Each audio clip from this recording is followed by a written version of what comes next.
Hello, my name is Father Gregory Pine, and I'm a Dominican friar of the province of St. Joseph, and this is Pines with Aquinas. In this episode, I'd like to talk about killing. Why? Well, in the fifth commandment we read, "Thou shalt not kill." And yet, in the Church's scriptures, tradition, and magisterial teaching, we find various justifications or defenses for things which look a lot like killing. So, for instance, self-defense, or capital punishment, or just war. All of those seem to be killing, and yet the Church defends those practices. How is that, right? So how are we going to understand killing, and what is the basis upon which these other things don't fall afoul of the commandment? Let's go ahead and look at it. Here we go. Okay, let's go ahead and start with the example of self-defense, and then on the basis of that, we can make brief application to capital punishment and to just war. So here's the scene.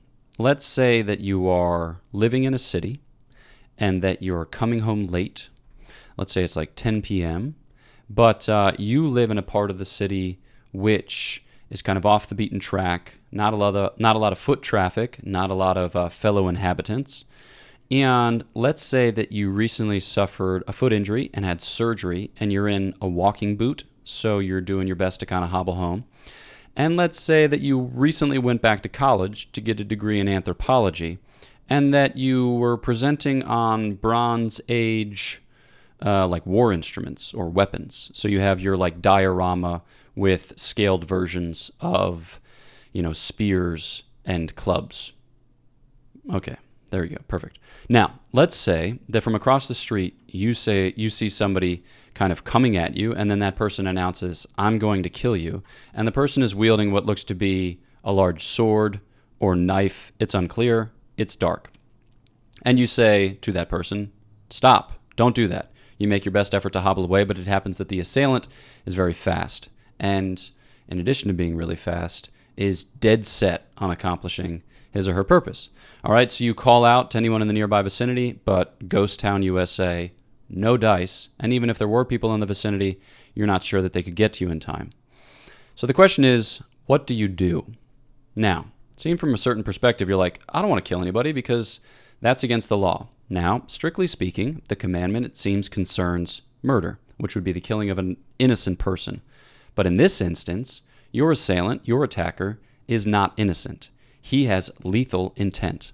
Now, let's say, for instance, that you might say to yourself, I simply couldn't do it. I simply couldn't kill. And let's say that in the circumstances, you also have some terrible illness and you're due to die within the next month. You have no dependents and you're completely content to die and go to your God, and you see it as a providential sign because you dreamt about it the last night. Okay, you don't have to defend yourself. You don't have to kill. But let's say, by contrast, that you are ready to rock and you have a big family and you're looking forward to getting home to them and you love them a lot and you want to love them a lot for the rest of their lives until such time as you go to God. And you don't just want to be like the victim of whatever reality gets sent in your direction. Mind you want to work within the bounds of God's providence, but you don't want to be like trapped by every kind of moral situation which might make you feel bad. And you think in this instance like, no, I can do something. In thinking that, you would be right. This teaching is based on what is called the order of love, right? So St. Augustine teaches this in clear fashion. St. Thomas picks up on it and repeats it in the Summa Theologiae in his treatise on charity.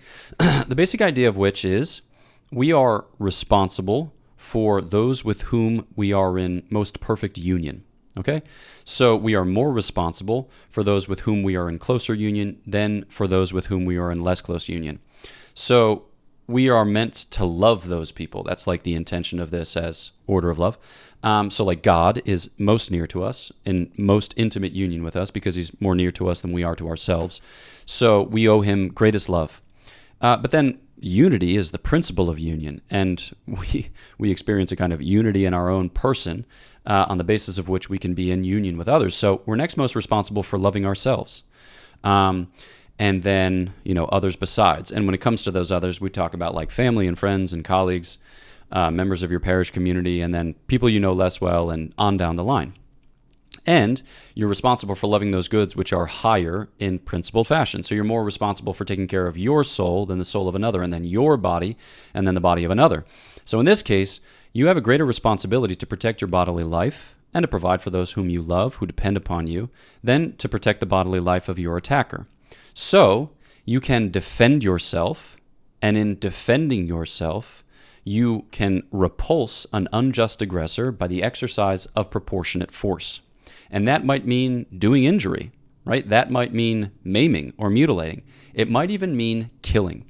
In your the act itself, what your intention is ideally is to repulse, right? To push back the attacker. You're not intending to murder. You're not intending to kill, right? But there's a recognition that you're going to have to deploy enough force for this thing to matter, and you might only get one shot at it.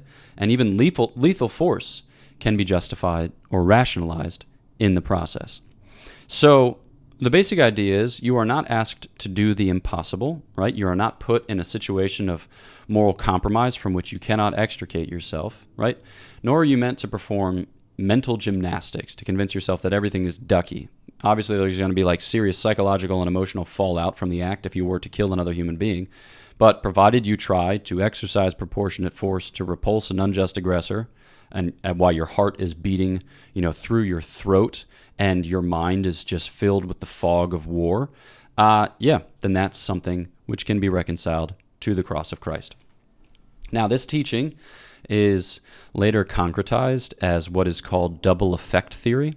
So St. Thomas wrote in the 13th century. The big text on this is Secunda Secunda, so Summa Theologiae Secunda Secundae, question 64, article 7. And then a few hundred years later, there's a commentator on St. Thomas who describes kind of 4 rules, as it were, or 4 principles of a double effect theory on the basis of this text. He says, you're going to have 2 effects, double effect, 2 effects from the action. You're going to save your life, you're going to end the life of the other. So how then do you ensure, or how then do you safeguard that the act come off well, that is to say, virtuously and not viciously? Well, you have to intend the good end, right? Saving of your life. And the means that you have to intend that they be good or neutral means. So you can't, do evil that good may come. Furthermore, you don't intend the good end through the evil means. Okay, so it can't be the case that the only way to save your life is by murdering the individual. So if you were to say, after the fact, let's say that the individual didn't die, you wouldn't be like, bummer. You'd be like, thanks be to God. Okay, so it's not as if you're just trying to get the good end, but through the bad end, and without the bad end, you can't get the good end. And then the last is that there be proportionate reason or proportionate cause. You're not just flying off the handle. You're not just exercising lethal force at the drop of a hat, right? It's only when called for.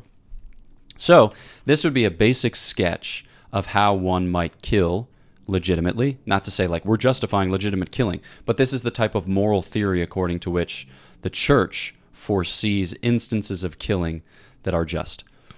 Now, this can be applied to both capital punishment and just war, and I'll say a brief word on both. When we kind of zoom out to capital punishment, we're talking about the life not just of an individual or, the life of one and another, or, you get it. We're talking about the life of the polity or the life of, the community.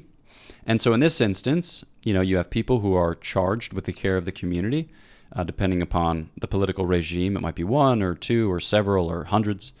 And their responsibility is to promote the common good, right? And to defend the common good from potential threats or, threats, whatever. We'll call it that.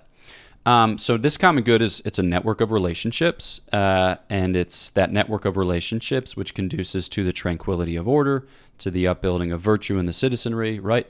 And even to their participation in higher common goods like that of the church.